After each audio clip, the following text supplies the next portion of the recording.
We are here with, I'll call you the man, the myth, the legend. Big Ed himself is here. Oh my God. I mean, what I love about you, my friend, is that you have become already a standout superstar in the 90 Day Fiance franchise. I'm Ed. I'm 54 years old. People know me as Big Ed. I'm from San Diego, California. And I am a professional photographer. I actually gave myself the name Big Ed. Perfect. Because I have a huge personality and it makes me feel tall. But you've always been Big Ed. This was a persona you've had your whole adult life, right? Absolutely. Yeah, And you gave yourself that name. I did. I was that. waiting tables at a restaurant in San Diego, and I, through college, and I just came up with the idea of calling myself Big Ed, put it on my name badge. Next thing you know, there's a wait to sit in my section every Friday night, and it just grew. And then later on, I got a job in architecture, and we went in to get the big job, and the CEO was like, "You're Big Ed. You serve me shots of tequila," and we got the big contract. So my boss said, "Put that on your business card." So, Love it. Big Ed and maybe the shots of tequila thing too. absolutely. Yeah. Oh my God. Yeah. Yeah. Too many. So you have kind of always been this big personality. Did you want to go on TV? How did getting on Before the 90 Days happen for you? First of all, I never heard of the show. All I did was I fell in love with a girl on Facebook, bought a ticket and posted that online. And I just started to get millions of messages or hundreds of messages, you know, "Are you doing 90 Day?" And I'm like, "No, what is that?" My buddy Rich sent me a link. I filled it out. Within 2 hours, I was on the phone with casting Pam, and the rest is history. I mean, and here I am. Wow, so they saw something special in what you guys had going on right away. What do you think made you the right fit for the show? That's a very good question, because I don't consider myself very attractive. I'm not tall. I can't believe this girl's in love with me. I just wanted to tell my story. You know, I just wanted to be real. I mean, because I'm like this. I mean, I do crazy things all the time. I'm somewhat of a gamer, so I fall asleep while gaming with all these people around the world, and people start following me. It's just, I'm a natural goof, but I've always been able to laugh at myself. Yeah. You have to. Well, hold on. You got to tell me what you're holding here, because Okay. we've seen these. Okay, so this is the one and only Big Ed sticker. I want to give you your own. Wow.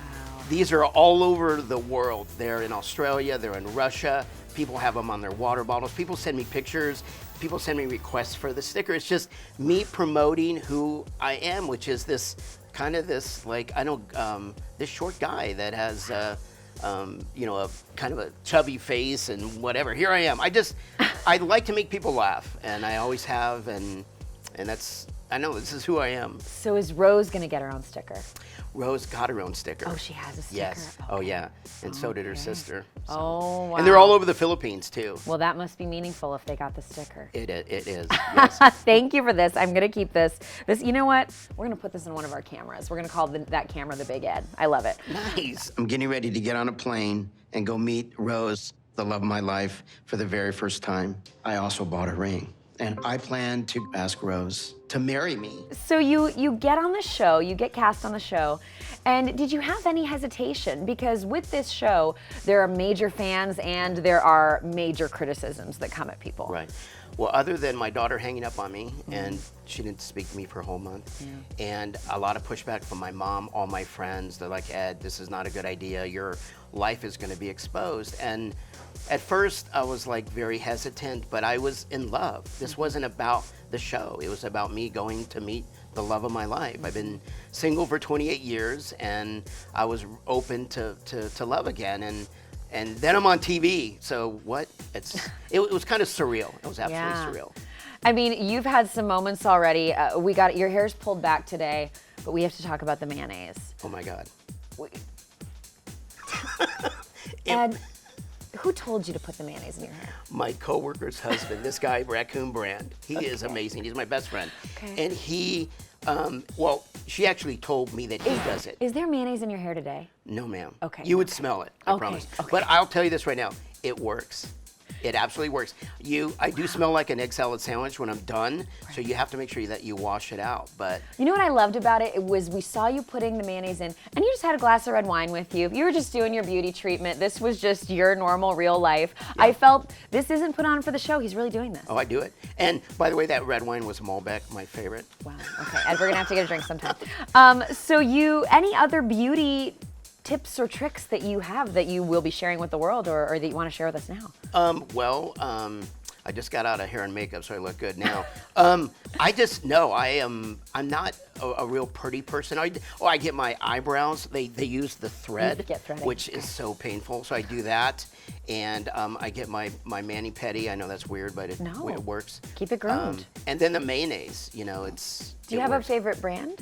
I think Kraft is my go-to mayonnaise. Did Rose know? But do you call her Rose? Do you go full name or Rose? I call her Rose. You call her Rose. Well, actually, I call her my queen, and she calls me her king, and her son is Prince. Wow. Okay. I didn't make that up. It's the truth. Yeah. Wow. So. I mean, I know we've got to see what happens on the show, but you're sitting here seeming like a pretty happy guy today. I am. Okay. And I got a bigger house. Yes, we saw that on Instagram. Yeah, I got to take care of my mom. She's amazing. Okay. 81 years old, a nurse, my best friend in the whole world. Okay, so we're going to see what unfolds with you and your love story. Yes. What can we expect? Because there have already been some big ups and downs and major emotional moments. What I can tell you is it is a roller coaster. It is the most surreal experience that I've ever done in my life, that I'll probably ever do in my life. And you have to stay tuned. Okay. It's going to get crazy. Good crazy. Did Rose know that you put mayonnaise in your hair? Rose did not know I put mayonnaise in my hair. Does she know that now? Yes, she does. I'm sure. I think the world knows. Yeah. I mean, look, you are this guy who so quickly came across as a guy with a big heart. I mean, that moment when you sent that video to your daughter, in case something happened and you got on the flight, that was really, really heartbreaking to watch. You know, God forbid something should ever happen to me. I want you to know that I love you. You're the best thing that I've ever created in this world, and you'll always be my number one. What was it like for you to watch that back? Now you're gonna make me cry. It was tough. I mean, it was tough. For 29 years, I never got on a plane without talking to my daughter. It's just our thing. And it just hit me all at once. I'm like, oh my God, here I'm going, flying 7,000 miles, across the world. And I knew she was mad at me. I hadn't talked to her for about a month. And I just reached out to her. And it just it made the trip worthwhile, I'd say that. What would it have been like if you hadn't been able to speak to your daughter before, you think? I don't know. It would have been, it's hard to enjoy yourself. You know what I mean? Enjoy life when the people you love the most are hurting. And that was tough. That would have been tough, but. I think what touched me the most was in the video when you said, "You're always my number one." Oh, man. She is. Yeah. And she's just like her dad. Mm-hmm. She's a pain in the butt. She is stubborn. And her mom tells her that all the time. You're just like your father. But we're two peas in the pod. Yeah. She's beautiful. She is, like I said, she's the best thing I've created in this world. How hard was that for you that your daughter wasn't talking to you, that you were finding this love you'd been looking for years, but your number one was not even on speaking terms with you? Yeah, so I'm close with my mom, but any father out there that has a daughter and a single parent, I raised Tiffany since she was 1. I wasn't a part-time dad. She went to school with me. We hung out. We were besties, and she's the number one person in my life, and she's mad at me. So it was like this, ending of a marriage kind of thing, like where, she's hurt and I didn't understand why. And the main reason why she was hurt, because, I'm a man and we don't listen all the time, but I wasn't listening to her. She was hurting, and she was sending me texts saying, "Ed, this is a bad idea," or "Dad, don't do this." But I wasn't listening, and that hurt her more than anything. So we're better now. That's all I can say, yeah. And I learned a lot from that experience too. Anything you would have done differently looking back with the way that you brought Rose into your life and explained it all to your daughter? I don't think I could have made a better fool of myself. I really don't. I mean, it's just.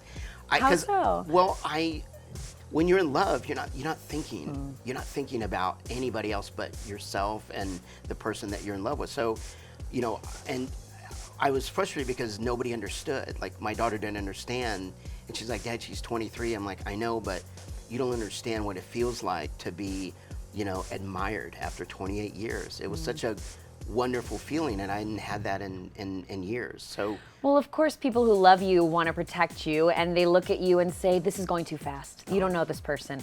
Looking back, do you think you fell in love too fast? No. No. No way. No, I didn't. No. I mean, I went and bought I went out and You bought bought a that ring. ring, I know. Yeah, a big ring. Well, I got to call you out, though, because here's what I do love about this show is that you see how people can fall in love and maybe they don't make every decision right. And look, people are saying, you didn't really tell this woman the truth about your height. You didn't tell her the truth about wanting to have kids or not. So how do you feel about those criticisms? Well, first of all, one thing that needs to be corrected, I just measured myself. I went for a checkup. Okay. And with shoes, I'm 5'1.5 inches.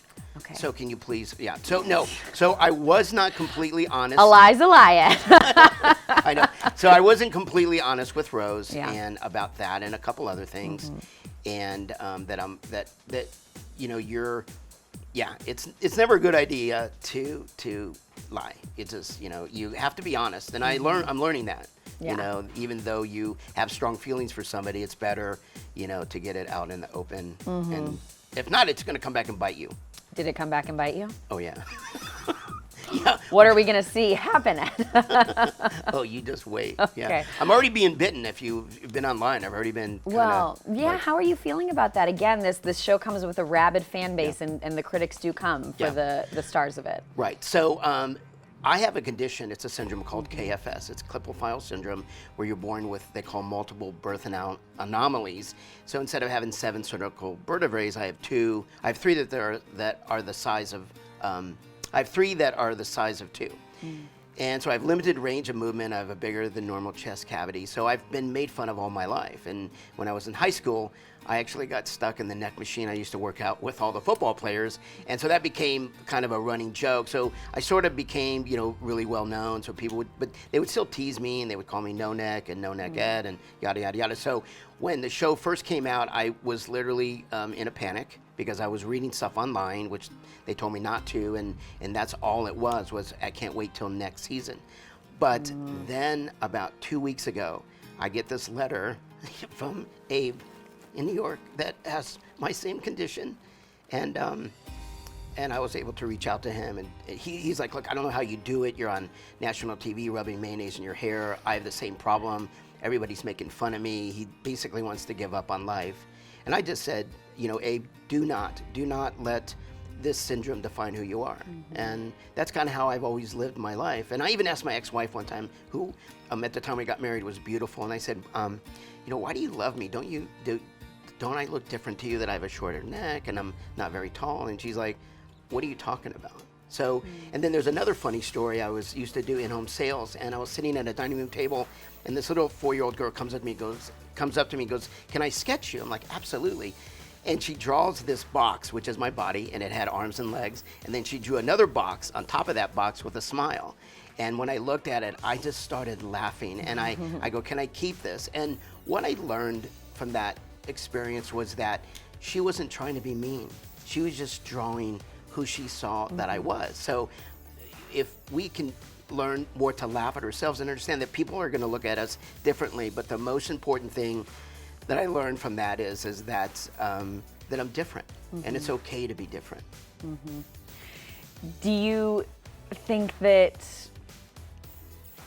I'm going back to the moment when you first meet Rose. Yeah. How much have things changed from when she saw you then and when some of this stuff comes out, like the truth about things, she sees you in person for the first time, to where you're at now? Have you guys had a lot of growth since then? I know you can't tell me everything, but it's a lot for her to process. Yeah, it is, and we're in a really good place. That's all I can say.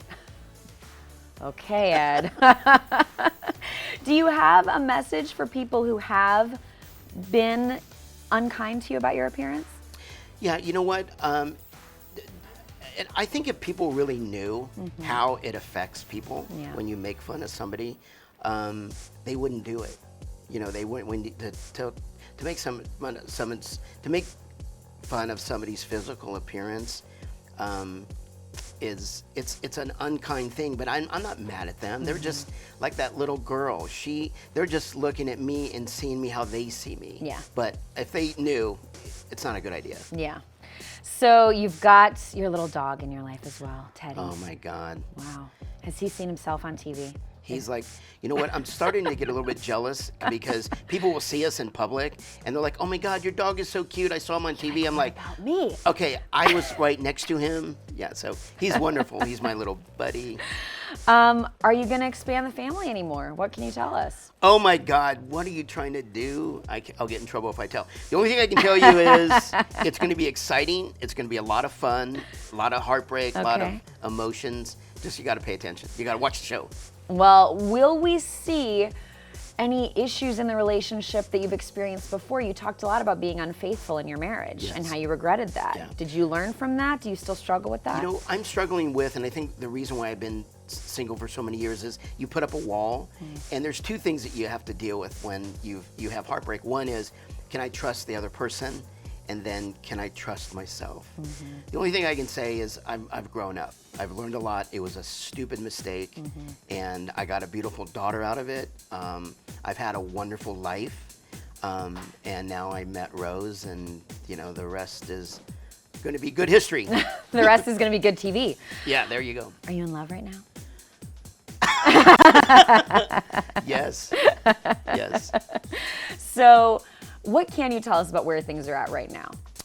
Well, I'm about to meet Rose in the airport for the first time. So that's kind of... What is that moment like for you if you take yourself back to that? I can't, like, you can't write this stuff. Like, you can't write this, you know, in a book, a feeling. Like, to be in love with somebody for 3 months and knowing within, like, she made me wait for about 20 minutes, knowing that you're going to see her and you want to, you know, you want to feel them and touch them and what do they smell like. And it's just, that moment was just like, I can't describe it. Did you have mayonnaise in your hair at that moment? I did not. Okay, I just thought about it because you said, what do they smell like? Yeah. Oh, no, exactly. You didn't go into like the egg salad sandwich that day. No, ma'am. But I was on a plane for 17 hours, so I don't know what I smelled like. I always think that when I watch the show, everybody's trying to clean up in the bathroom. Yeah. That's got to be so hard to meet this person you're so excited to meet, and you're thinking, I've been just sitting and not moving for 20 hours, and I haven't had a shower, and that's got to be tough. And my hair was just, my mom keeps, you know, when are you going to cut your hair? My hair was just a mess. I mean, I just, you know, but I was so excited to see Rose, I didn't care. Like, Tease what the most emotional moment we're going to see from you this season will be. Is it heartbreaking? Is it gut-wrenching? What are we going to face ahead?